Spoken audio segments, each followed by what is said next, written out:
చాలామంది చాలా విషయాలు చూడడానికి నేర్చుకోవడానికి సెర్చ్ చేస్తూ ఉంటారు సోషల్ మీడియాలో కానీ రియల్ లైఫ్లో కానీ. సో వాళ్ళు రీల్స్ చూస్తారు, షార్ట్స్ చూస్తారు, ఫేస్బుక్ చూస్తారు, యూట్యూబ్ చూస్తారు, అకాడమిక్ బుక్స్ చదువుతారు, పిహెచ్డీలు చేస్తారు, పీజీలు చేస్తారు, మూవీస్ చూస్తారు, ఫంక్షన్స్కి వెళ్తారు, పబ్స్కి వెళ్తారు, గేమ్స్కి వెళ్తారు, చాలా రకాల ఎంటర్టైన్మెంట్స్ చేస్తూ ఉంటారు. కానీ ఎన్ని చేసినా కానీ ఈ ఆశ్చర్యకరమైన విషయాలు ఇంకా కావాలని వాళ్ళు వెతుకుతూనే ఉంటారు. ఒకటి కనుక్కుంటారు, ఇంకోటి కనుక్కుంటారు, కానీ చాలా విషయాలు మరుగై ఉంటాయి. కానీ ఆశ్చర్యకరమైన విషయాలు దేవుని వాక్యంలో దొరుకుతాయి.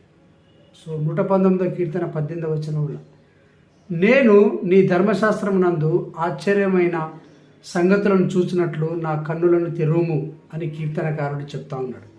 So read Bible, have piece and knowledge.